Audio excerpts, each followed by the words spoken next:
It is believed generally in India that when a person sets out on the way of liberation, his first problem is to become free from his past karma. The popular theory of karma, the word that literally means action or doing in Sanskrit, so that when we say that something that happens to you is your karma, it's like saying in English, it's your own doing. But in popular Indian belief, karma is a sort of built-in moral law, or a law of retribution, such that all the bad things you do and all the good things you do have consequences which you have to inherit. And so long as karmic energy remains stored up, you have to work it out. And what the sage endeavors to do is a kind of action which in Sanskrit is called nishkama karma. Nishkama means without passion or without attachment, karma, action. And so whatever action he does, he renounces the fruits of the action, so that he acts in a way that doesn't generate future karma, because future karma continues you in the wheel of becoming, samsara, the round, and keeps you being reincarnated. Now then, in that case, when the time comes that you start to get out of the chain of karma, all the creditors that you have start presenting themselves for payment. In other words, a person who begins, say, to study yoga is felt that he will suddenly get sick, or that his children will die, or that he'll lose his money, or all sorts of catastrophes will occur, because the karmic debt is being cleared up. And it is in no hurry to be cleared up if you're just living along like anybody, but if you embark on the spiritual life, a certain hurry occurs. And therefore, since this is known, it's rather discouraging to start these things.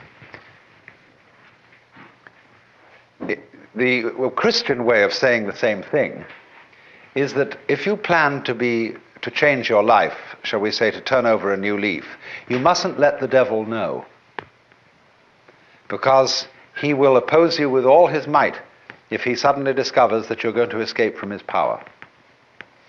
So, for example, if you have a bad habit, say you drink too much, and you make a New Year's resolution that during this coming year you'll stop drinking, that's a very, very dangerous thing to do, because the devil will immediately know about it. And what will happen will be this: he will confront you with the prospect of 365 drinkless days. And that will be awful, just overwhelming. And you won't be able to make much more than 3 days on the wagon. So in that case, you compromise with the devil and say, just today I'm not going to drink, you see, but tomorrow maybe, we'll go back. Then when tomorrow comes, you say, oh, just another day, let's try out, that's all. And the next day you say, oh, one more day won't make much difference. So you only do it for the moment, and you don't let the devil know that you have a secret intention of going on day after day after day after day. But of course, there's something still better than that. And that is not to let the devil know anything. And that means, of course, not to let yourself know. One of the many meanings of that saying, let not your left hand know what your right hand doeth, is just this. And that was why in Zen discipline, a great deal of it centers around acting without premeditation. As those of you know who read Herrigel's book, Zen in the Art of Archery, it was necessary to release the bowstring without first saying, now. There's a wonderful story you may also have read by a German writer, von Kleist, about a boxing match with a bear. the man can never defeat this bear because the bear always knows his plans in advance and is ready to deal with any situation. The only way to get through to the bear would be to hit the bear without having first intended to do so. That would catch him. And so this is one of the great problems in the spiritual life, or whatever you want to call it, is to be able to have intention and act simultaneous. By this means, you escape karma and you escape the devil. So, you might say that the Taoist is exemplary in this respect. That this is getting free from karma without making any previous announcement. Of simply, supposing we have a train and we want to unload the train of its freight cars. You can go to the back end and you can unload them one by one and shunt them into the siding. But the simplest of all ways of unloading is to uncouple between the engine and the first car, and that gets rid of the whole bunch at once. And it is in that sort of way, you see, that the Taoist gets rid of karma without challenging it.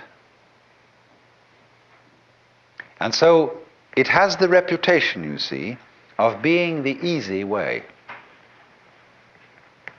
There are all kinds of yogas and ways for people who want to be difficult.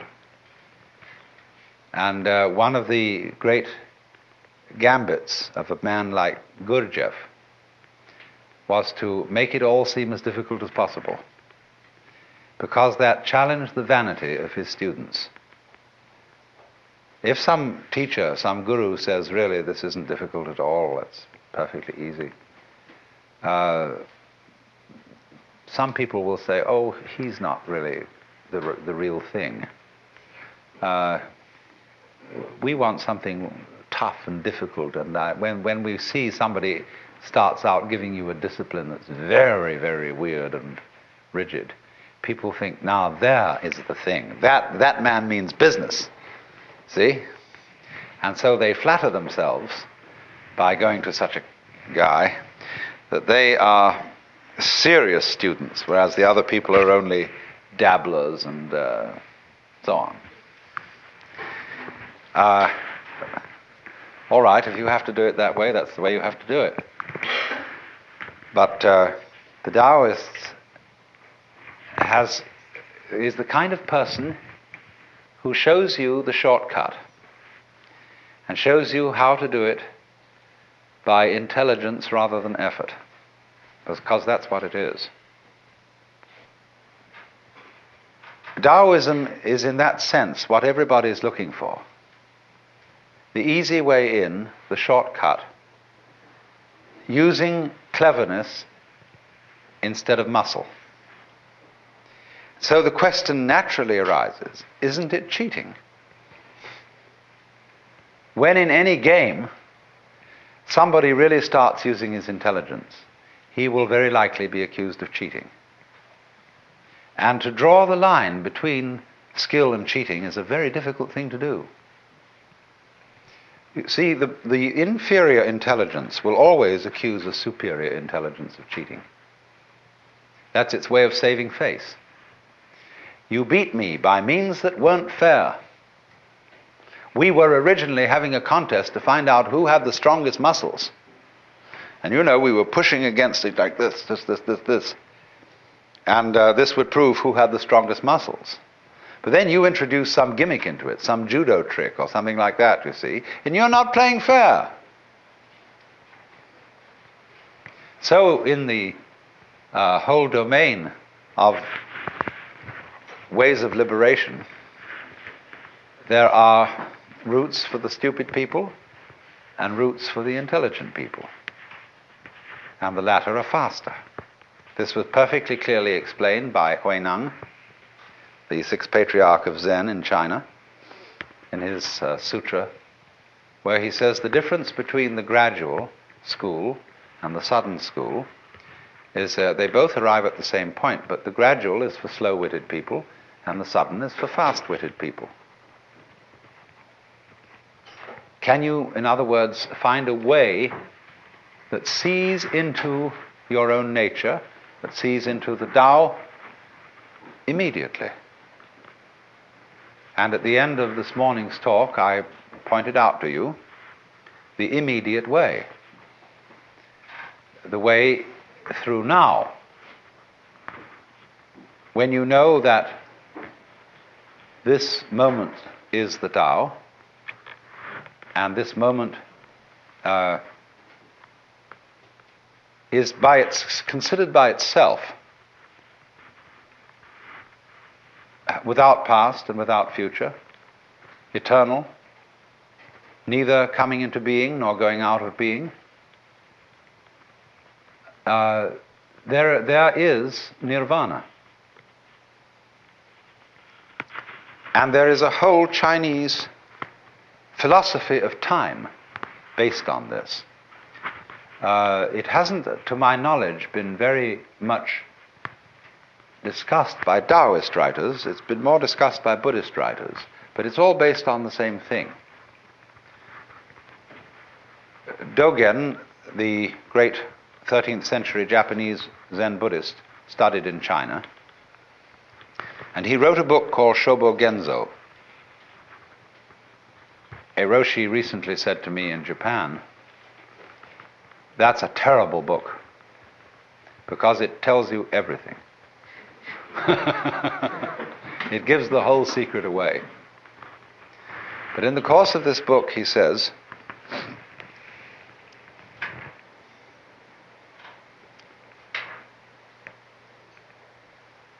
there is no such thing as a progression in time. The spring does not become the summer. There is first spring, and then there is summer. So in the same way, you now do not become you later. This is T.S. Eliot's idea in 4 Quartets, where he says that the person who has settled down in the train to read the newspaper is not the same person who stepped onto the train from the platform. And therefore also you who sit here are not the same people who came in at the door.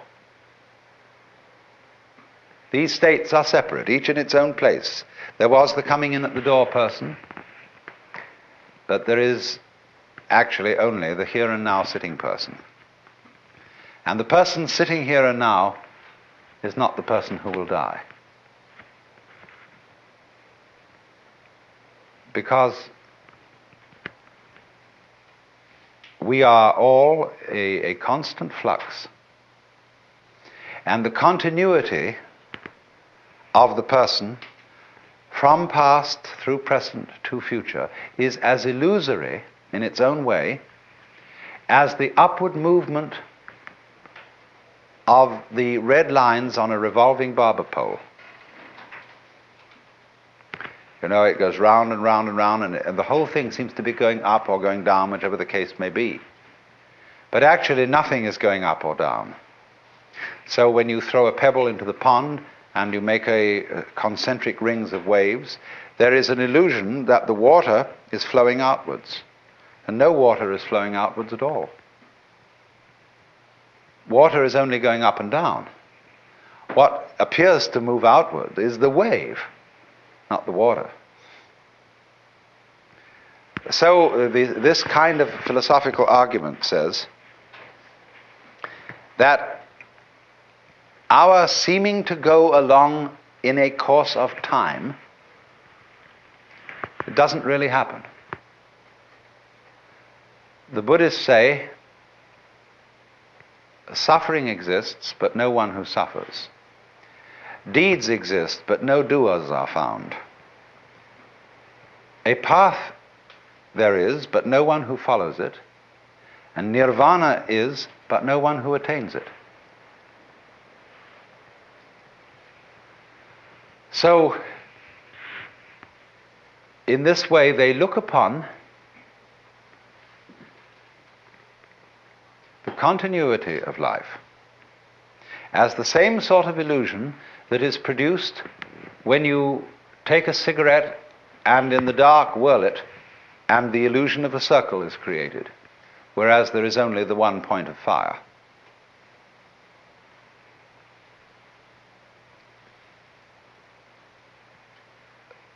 The argument then is, so long as you're in the present, there aren't any problems. The problems exist only when you allow presence to amalgamate. There's a way of putting this in Chinese, which is rather interesting. They have a very interesting sign, this. It's pronounced nyan. In Japanese, nen. And the top part of the character means now, and the bottom part means the mind-heart, the shin. And so this is, as it were, an instant of thought. In Sanskrit, they use this character as the equivalent for the Sanskrit word kshana. Then if you double this character, and put it twice, or 3 times, and I'll write the Chinese for ditto, nyan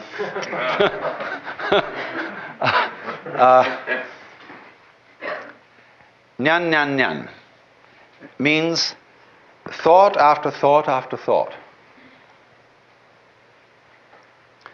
Now, the Zen master Joshu was once asked, what is the mind of a child? And he said, a ball in a mountain stream. What do you mean by a ball in a mountain stream? He said, thought after thought after thought with no block.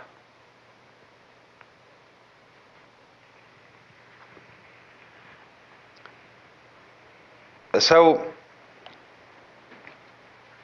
he was using, of course, the mind of the child as the innocent mind, the mind of a person who's enlightened. One thought follows another without hesitation. The thought arises, it doesn't wait to arise. As when you clap your hands, the sound issues without hesitation. When you strike flint, the spark comes out. It doesn't wait to come out. And that means that there's no block.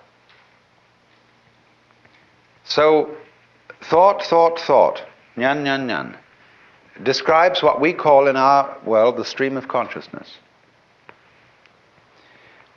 Blocking consists in letting the stream become connected, chained together, in such a way that when the present thought arises, it seems to be dragging its past, or resisting its future, saying, I don't want to go.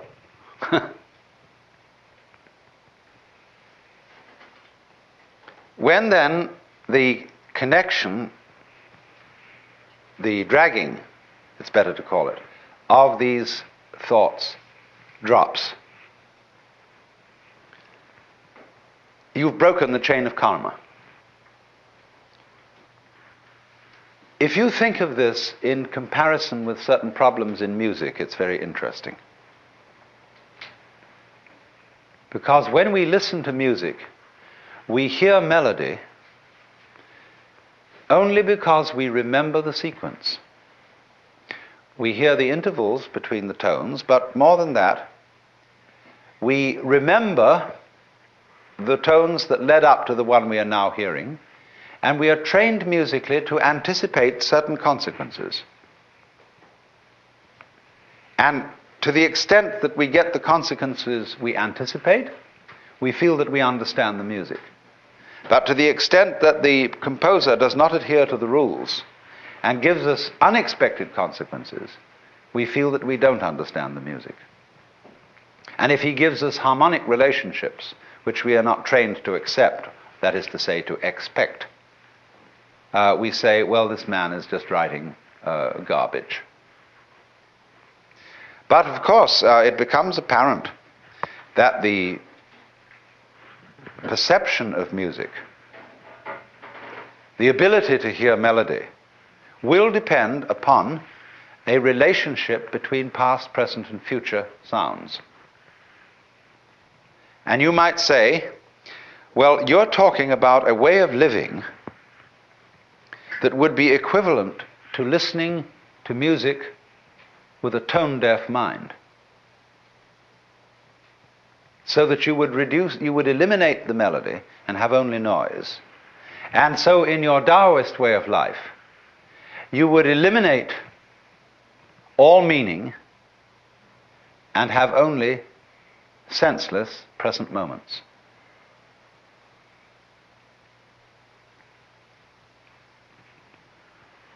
Up to a point, that's true.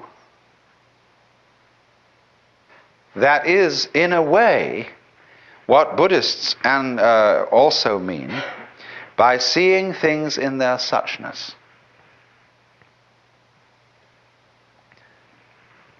What is so bad about dying, for example? It's really no problem. When you die, you just drop dead. That's all there is to it. But what makes it a problem is that you're dragging a past.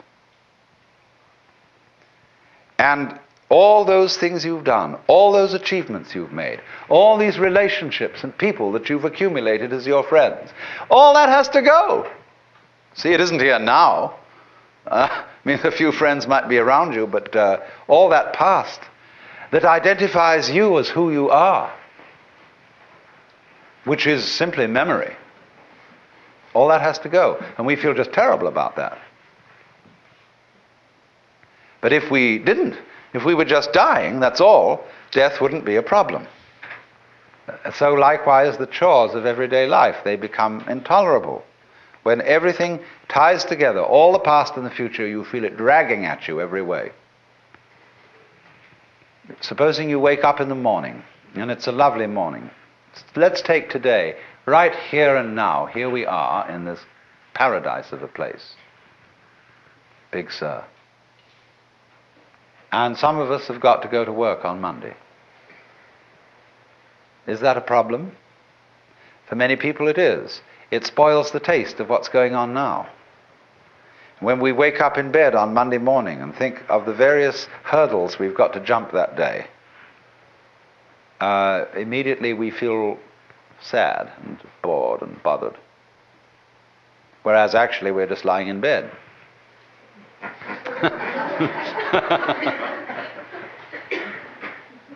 So the Taoist trick says,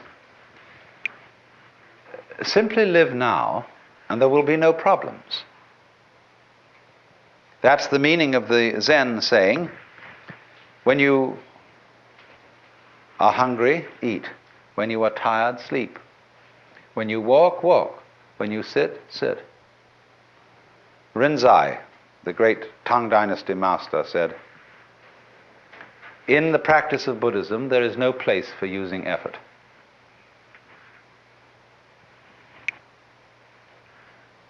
Sleep when you're tired, move your bowels, eat when you're hungry. That's all. The ignorant will laugh at me, but the wise will understand.